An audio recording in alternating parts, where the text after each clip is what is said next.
Hora de continuar nossas análises com as placas GeForce RTX 40 Super. Nós já tivemos uma análise no ar, então testamos a RTX 4070 Super. Hora de a gente dar uma olhada na RTX 4070 Ti Super, uma placa que muda quase nada, mas tem algumas coisinhas. A gente vai comentar no vídeo.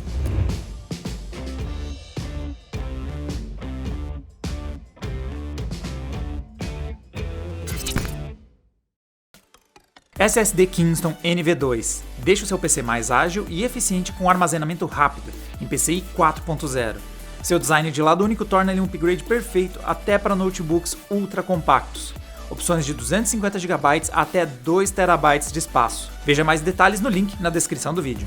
Dentro do lineup das 40 Super nós temos variações, especificações, custo, então algumas placas ficaram mais baratas, algumas placas ganharam porções mais potentes. A RTX 4070 Super tem um ganho de performance perceptível versus a 4070, ela até se aproxima mais da 4070 Ti. A 4080 Super tem a grande vantagem de ter recebido uma redução de preço. A 4070 Ti Super tá aqui, ela recebeu menos mudanças do que o restante do lineup. Ela é muito mais parecida com a 4070 Ti não Super, mas tem algumas mudanças aqui. A mais relevante de todas é a parte de memória. A Nvidia reforçou a 4070 Ti Super com um total de 16 GB de memória, enquanto que a 4070 Ti tinha um total de 12. Isso muda em algumas outras estruturas também. Então a interface de memória subiu, então nós temos toda uma estrutura de memória, tanto na quantidade disponível quanto também na comunicação, um pouco mais robusta na 4070 Ti Super. E é engraçado a gente pensar as voltas do mundo, né? Lembrando que a 4070 Ti ela meio que substitui a RTX 4080 de 12 GB, e esses 12 GB que estão subindo para 16 na 4070 Ti Super foi o gênese de todo o caos da 4080 de 12 GB que foi cancelada, e o mundo deu suas voltas e cá estamos, com essa placa enfim recebendo 16 GB. E esses 16 GB são necessários? Bom, a gente rodou nossa bateria de testes para dar uma olhada em quanto impacta na performance, já que além da quantidade de memória, nós temos também uma leve adição em algumas outras estruturas, como núcleos CUDA, então tem um pouquinho mais de estruturas de performance além do incremento da memória e da interface de memória. Então, começando nos nossos testes de performance, um dos que mais se sobressai é já de cara o Blender, que é um aplicativo de uso profissional de renderização em 3D. Aqui a gente viu um incremento de 10% de performance de uma RTX 4070 Ti versus a RTX 4070 Ti Super, os modelos que a gente está testando por aqui. Isso reduziu a diferença para uma 4080 de 30%, que tínhamos antes, para 20%. Meio que acabou, tá, galera? O resto dos gráficos é um tédio atrás do outro. Então, em Spec View Perf a gente tem um ganho de 7%, o que é até grande comparado com o resto que eu tenho para mostrar para vocês. Em 3D Mark nós temos a galera toda embolada com 6% de diferença.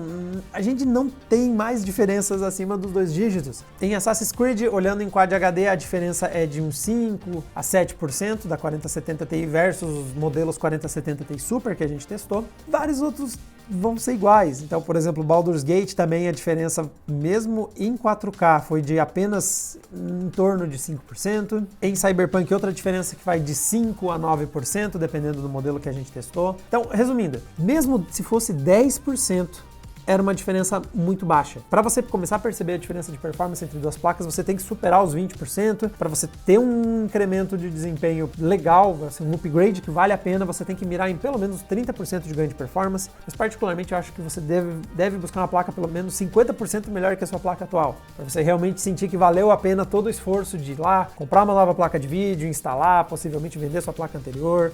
Então, uma 4070 Ti e uma 4070 Ti Super são essencialmente, na prática, quando você usa o mesmo modelo. E os 16 GB na nossa bateria de testes não impactou muito. Então, uma das raras exceções, então, foi como eu comentei, o Blender, que chegou a passar dos 10% de ganho de performance. Então, o game que a gente conseguiu ver a maior diferença, que provavelmente relacionada às estruturas de memória, foi o Horizon Zero Dawn. Então, ele, e não é na configuração toda não. Então, por exemplo, em Full HD, a 4070 Ti Super é só 2% mais rápido que a 4070 Ti não Super. Quad HD essa diferença aumenta um pouquinho, vai para 5% mais ou menos, que é o que a gente tem visto ao longo de toda a análise. E em 4K acontece, isso que a gente usa o DLSS no modo qualidade, né? Então está sendo renderizado em Quad HD, se a gente forçasse em resolução nativa, talvez essa diferença aumentasse um pouquinho mais. mais. Modo 4K, DLSS, qualidade no Ultra, a diferença chega aos 10 a 15%, dependendo de qual modelo da 4070 Ti a gente está usando no comparativo. Esse é um dos poucos momentos em que superou os 2 dígitos a diferença. Tem potencial de ser aqui realmente as estruturas de memória, a interface de memória, a quantidade de memória disponível, impactando na performance final do chip gráfico. O único indício que a gente tem um pouquinho maior, porque senão no resto do teste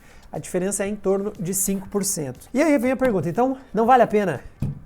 A resposta não é bem por aí, é porque a diferença de preço não é grande. Então, nesse exato momento, a gente tem visto a 4070 Ti Super custar em torno de 10% mais que a 4070 Ti, que inclusive vai sair de linha, então você não deve mais encontrá-la em breve para compra. 10% no valor total da placa de vídeo para ter memória sobrando não é necessariamente um mau negócio. Isso porque a 4070 Ti Super tem performance para encarar tanto Ray Tracing quanto altas resoluções. A gente já vai fazer um gameplay com ela aqui para vocês verem isso, mas esse chip gráfico tem desempenho para empurrar games em 4K, tem performance para empurrar Ray Tracing em configurações altas e tudo isso consome memória de vídeo. E se você tem uma 4070 Ti não Super, você corre o risco de começar a bater no limite dos 12 GB. No nossos testes a gente chegou a ver isso acontecer, então vocês vão ver mais a fundo no gameplay, mas tem pelo menos 2 games que ao longo do gameplay superam os 12 GB de memória alocada, tanto Alan Wake 2 quanto também o Cyberpunk, especialmente em modos de alta resolução e com Ray Tracing no modo intensivo, eles vão consumir mais de 12 GB. Não quer dizer que não ia dar para fazer na 4070 Ti, mas provavelmente ou a gente ia ter que baixar um pouquinho a configuração de texturas, ou talvez ia ter um pouquinho mais de instabilidade. Então esses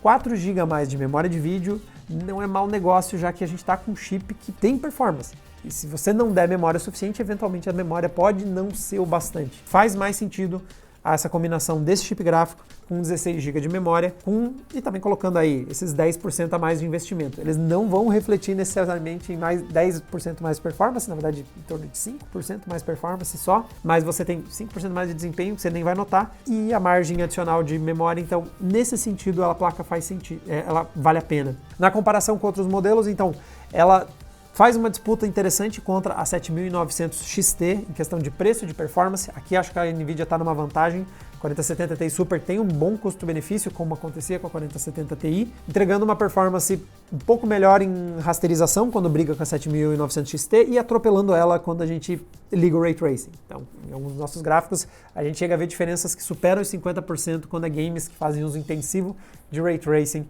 na comparação entre esses dois modelos. E uma última coisa que eu levaria em consideração é, na questão de custo-benefício, ela tem um competidor complicado que está logo abaixo, a RTX 4070. Então, se você não está querendo raspar no 4K, como dá para fazer com a 4070 Ti, a RTX 4070 tem performance para rodar as coisas em Quad HD em qualidade alta, não necessariamente no Ultra sempre, mas dá para configurar na qualidade alta.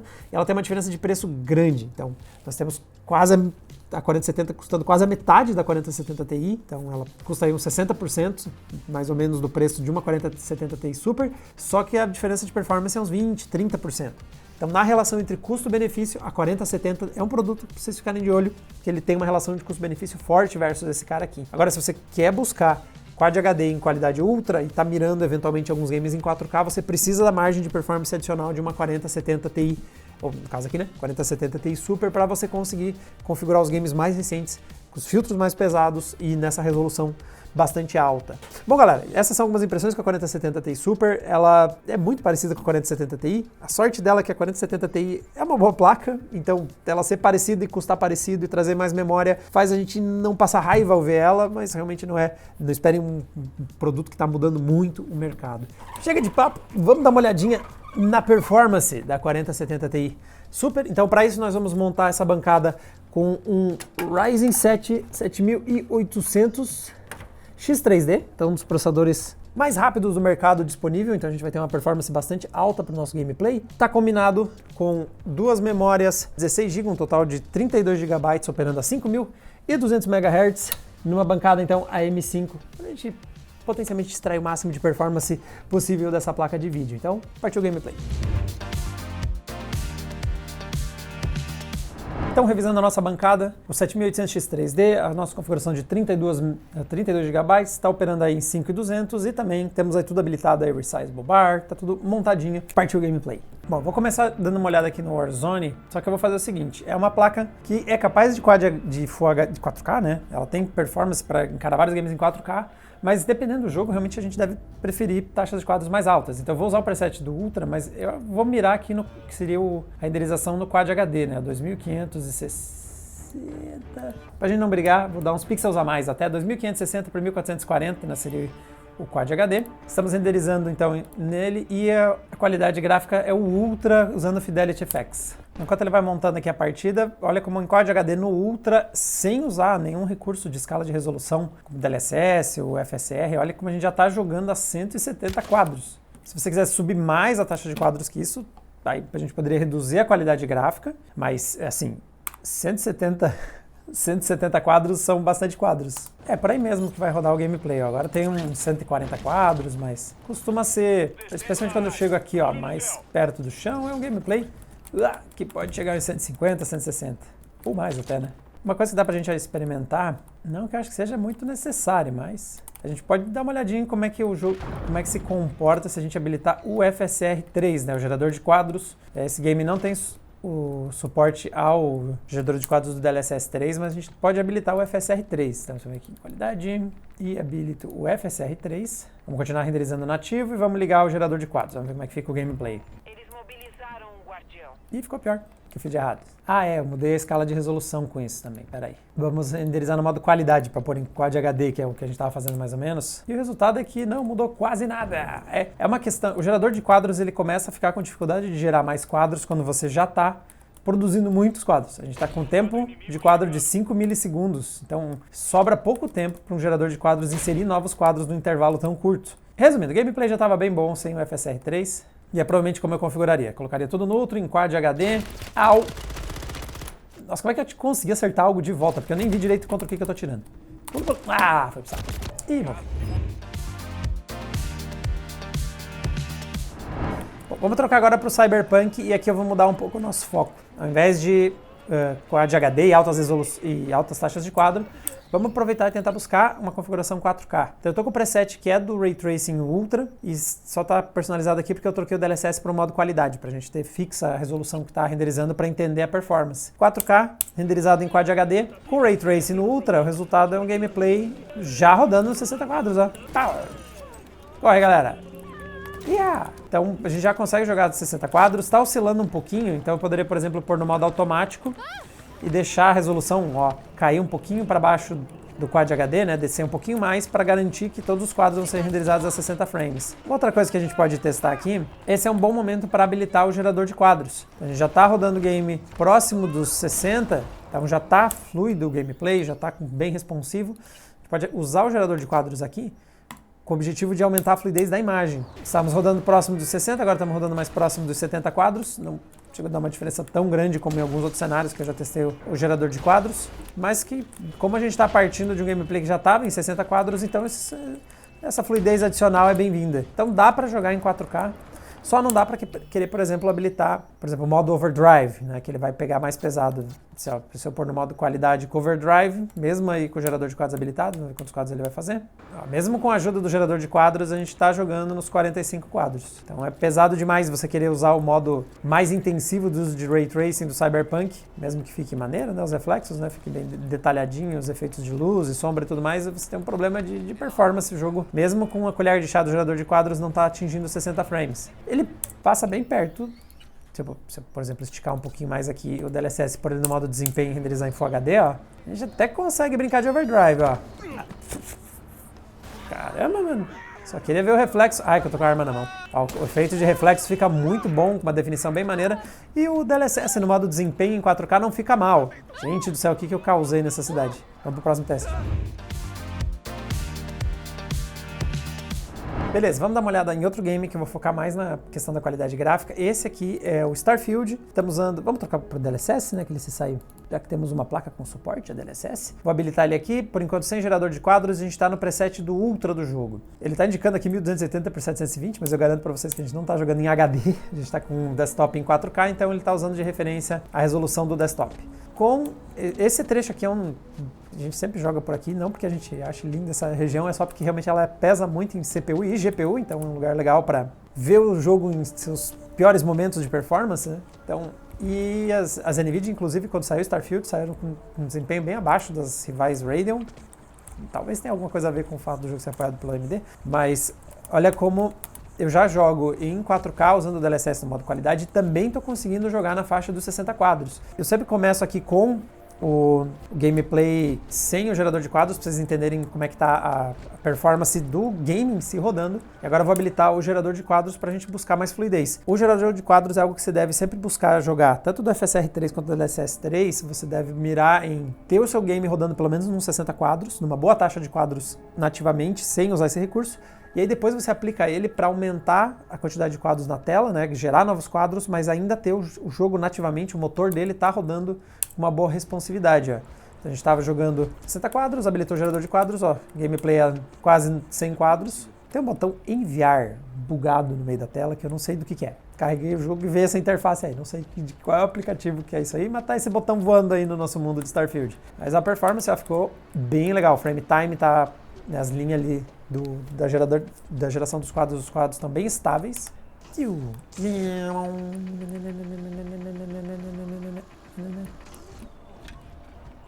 Tecnicamente não foi eu quem fez isso, ele que passou no laser. Tá bom o gerador de quadros, né? Tô com dificuldade de perceber artefatos. Mesmo fazendo esses movimentos aqui, às vezes meio esculhambado. Vamos lá, vamos pro próximo game. Próximo teste, pessoal, vou tentar rodar agora o Alan Wake. Alan Wake tá bem pesado, especialmente que é o que eu vou fazer aqui, tentar habilitar Vamos tentar usar o Ray Tracing em 4K nesse game. Só vamos ver até onde a gente vai precisar fazer concessões em algumas coisas como DLSS, gerador de quadros. Acho que a gente vai conseguir achar uma boa configuração, mas não é fácil, especialmente porque o Ray Tracing nesse game, quando você está no médio e no alto, ele calcula pelo menos um raio de luz por pixel. Como a gente está querendo fazer esse gameplay em 4K, são bastante pixels com bastante traços. Então, ó, começando com o Ray Tracing no alto, em 4K, com o DLSS no modo qualidade, chegamos aos 30 quadros, vai. Entramos no território do jogável. Não é que é um jogo bem cinemático, né? Dá pra, sei lá, pegar um controle aqui e sair jogando travado a 30. Então já estamos chegando num território onde daria para jogar nessa configuração, mas acho que a maior parte da galera que pegou uma placa dessas quer buscar 60 quadros, especialmente se jogar num teclado e mouse. Só que a gente vai ter que fazer mais concessões. Então a primeira delas é puxar mais a mão aqui no DLSS, vamos trazer ele para o modo desempenho primeiro. Aqui já começou a ficar patamar dos 40 quadros, então a fluidez do gameplay melhora. 45 é um valor às vezes subestimado. Eu acho que as pessoas poderiam buscar mais os 45 frames em seus gameplays, porque ele não é tão maneiro quanto 60, mas ele é sensivelmente melhor que jogar 30. Então, não está chegando para 45, está em 40, mas já dá para sentir que está fluindo um pouco melhor que antes, que estava rodando uns 29 e 30. Acho que o caminho aqui realmente é habilitar o gerador de quadros. E aí sim, ó, temos um gameplay a 60 quadros, mais 60 quadros, né? Uma boa fluidez e aqueles bons efeitos gráficos de habilitar o Ray Tracing num modo avançado no Alan Wake. Ele fica bom. Alan Wake 2 tem efeitos de reflexos, efeitos de luz, tem umas cenas realmente ficam... Olha como a iluminação é muito legal dessa cena aqui, por usar esses recursos aí de traçamento de raios. Então dá para jogar como 4070 Ti Super. Você precisa dar aquelas mexidas aqui ou ali, né, em configuração gráfica. Então se você quer ter mais, renderizar em Quad HD ao invés de renderizar em Full HD. Ou, por exemplo, não depender do gerador de quadros para buscar 60 quadros. Isso é algo que você só vai conseguir com uma 4080 e especialmente com uma 4090. Mas olha como ela está no patamar do 4K com ajustes possíveis, mesmo em jogos pesados, para você jogar nessa configuração. E para saideira, galera, vamos brincar aqui um pouquinho com o Fortnite. Obviamente uma 4070 tem mais que sobra para você jogar quem estiver focando em performance, né? Eu coloquei uma configuração aqui só para ver o jogo no talo. Estamos jogando com ele em 4K, eu coloquei o DLSS no modo qualidade, estamos renderizando numa resolução alta, e eu coloquei o preset mais alto possível, até habilitei o Ray Tracing via hardware. Então isso aqui é mais para ver como fica o jogo com Ray Tracing e tudo habilitado. Então ele com a 4070 Ti consegue manter o gameplay acima dos 60 frames, um pouco mais instável, pelo que quer dizer, Fortnite não é um jogo muito estável, ele já roda com os frame time meio errado, mas habilitar mais Ray Tracing, pegar pesado assim na configuração gráfica como a gente está fazendo, tá dando uma pesada no game. Mas olha como mesmo assim ele não está superando os 7 GB de consumo de memória de vídeo, até que isso não pesou tanto. E a gente consegue brincar de Fortnite no talo, com Ray Tracing e tudo em 4K, acima dos 60 frames. Não é normalmente como o pessoal joga Fortnite, né? O foco não é a qualidade gráfica, normalmente é performance. Então com toda a tranquilidade, se eu desligar... Vamos ver o que acontece se eu desligar o Ray Tracing, essas patuscadas toda aí, né? Por aqui o DLSS no modo performance, É só desligar o Ray Tracing mesmo. Ó, esse aqui já trouxe nosso gameplay para mais de 100 quadros. Pera aí que acho que ele tá aplicando algum rolê aí que tá tudo travado. Já foi para 100 quadros o nosso gameplay. E dá para, ao invés de jogar tudo no Ultra, né, dá para jogar, por exemplo, em configuração intermediária, pegar 200, 300 quadros. Né, a 4070 Ti vai sobrar para isso, mas não precisa, dá para jogar com um gráfico bem bom. Digamos que seu foco com certeza não é esse, é qualidade alta só. Tá? Qualidade alta, 4K, usando o DLSS de desempenho, a gente joga aí uns 100 quadros. Se for puxando mais a configuração, você pode ir buscando taxas de quadro maiores, né? Até o modo de desempenho e tudo, mas não acredito que não. Acho que dá para ser feliz esses 100 quadros em qualidade alta em 4K. Um abraço pro senhor Araújo. Que acho que esse era jogador, não era bot não.